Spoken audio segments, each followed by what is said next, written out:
ma'am. Ay, wow, magandang investment yan.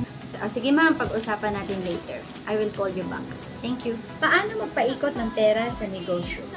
Ang tamang pagpapaikot ng pera sa negosyo ay isang napakahalagang aspeto para mapanatili ang kalakasan ng iyong negosyo. Kaya naman tapusin mo ang video na ito para malaman mo yung mga tips tamang pagpapaikot ng pera sa iyong negosyo. By the way, I'm Michelle Francisco, owner of 5 Bar Pizza. Short story muna tayo.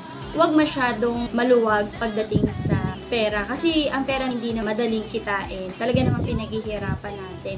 So, kailangan hinay-hinay lang tayo sa pagpapahiram, sa pagbibigay ng pera sa ibang tao. Akala din ng iba kapag may negosyo ka, marami kang pera. Pero hindi nila din alam kung ano yung mga pinagdadaanan natin. Hirap, stress. Kumita lang tayo ng pera para sa pamilya natin. So ngayon, natutunan ko na rin naman kung paano talaga siya paikutin yung kinikita ng negosyo para naman hindi nasasayang yung oras, yung pagod, at the same time, alam ko na kung paano din mag-invest. Pagdating ng araw, hindi ka mawawalan.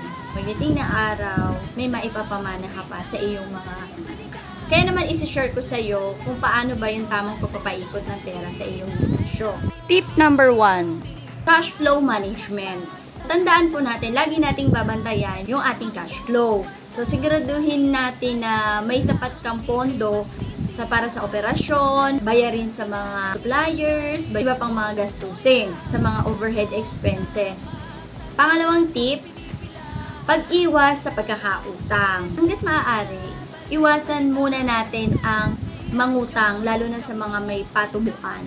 Lalo po kung nag-uumpisa ka pa lang, or maliit pa lang po yung negosyo nyo. So, kung ano lang po muna yung puhunan natin, may konting kinita, yun lang po muna yung paikot-ikutin natin. Later on naman po yan, yung maliit, unti-unti, lumalaki din po siya. So, at least wala po tayong obligasyon na magbayad sa mga pinagkakautangan natin. So, kung hindi nyo naman po talaga maiiwasang mangutang, kailangan po magkaroon ka ng maayos na sistema para sa pagbabayad mo ng utang. So, pangatlong tip ay pagtitipid.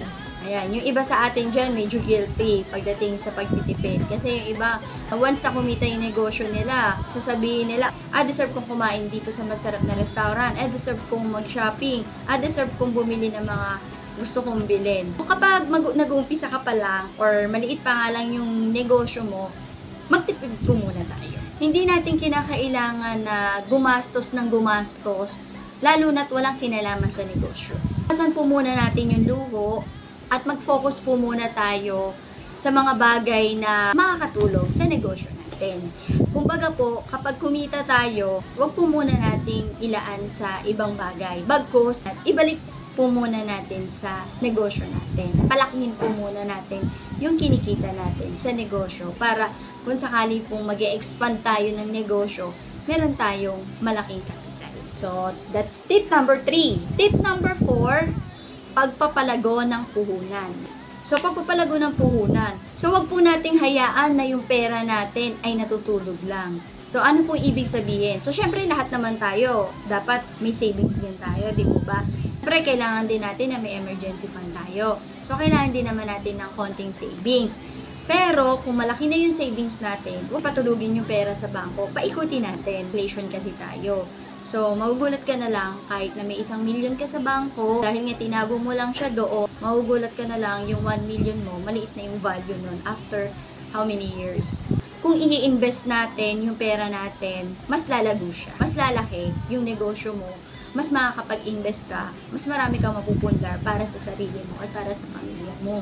So, tandaan natin, may naiipon na tayo, mag-invest tayo sa mga oportunidad na makakapagpalago ng iyong negosyo. Tip number 5, marketing at sales. So, mag-focus po tayo sa marketing at sa sales para mas kumita yung negosyo natin. So, magkaroon tayo ng epektibong paraan para maipakilala natin yung negosyo natin. Effective way na ngayon ng marketing, pagkukonte ng sarili mong produkto or serbisyo. So, kailangan maging active tayo sa social media platform para hindi mawala sa market yung produkto mo. Tip number 6, pag-aaral at pag-unlad. Hindi porket na tapos ka na sa pag-aaral, sa eskwelahan, ay doon lang matatapos talaga ang pag-aaral. So, dito kasi sa negosyo natin, tuloy-tuloy yung pag-aaral mo. Lagi ka magbabasa at palawakin mo pa yung kaalaman mo sa pagnenegosyo. So, kahit na may edad ka na, pwede ka pa rin mag-aral. Pwede ka pa rin magnegosyo. So, wala dito pinipiling edad. Kahit bata, kahit matanda, as long as gusto mong umunlad, magpatuloy ka, mag-aral ka, magnegosyo ka. Naniniwala ako na ang pag-iipon ay mahalaga. Pero mas mahalaga yung pera mo ay napapaikot mo. Para magtuloy-tuloy din yung negosyo mo. Tayo lang din naman na magde-decide kung saan mo talaga gagastusin, saan mo dadalhin yung kinikita mo sa negosyo mo. Kung sa luho ba o ibalik sa negosyo. Hindi naman habang panahon malakas tayo, hindi habang panahon kaya ng katawan natin magnegosyo or magtrabaho. So kailangan hanggat kaya ng katawan natin, hanggat kaya natin kumita, mag-invest tayo. Gamitin natin yung pera na kinita natin sa tama. So magkaroon tayo ng passive income. At least kung meron tayong passive income, secure yung ating pagtanda. So at least ngayon pa lang dapat alam na natin kung saan natin dadalhin yung pera na nakikita natin sa negosyo. So, wag natin sayangin yung kabataan natin, wag natin sayangin yung kalakasan natin na mauubos lang sa mga luho. Mag-invest tayo. Gumawa tayo ng passive income. At hindi na kaya ng katawan mo, may darating na pera para sa iyo. Diba?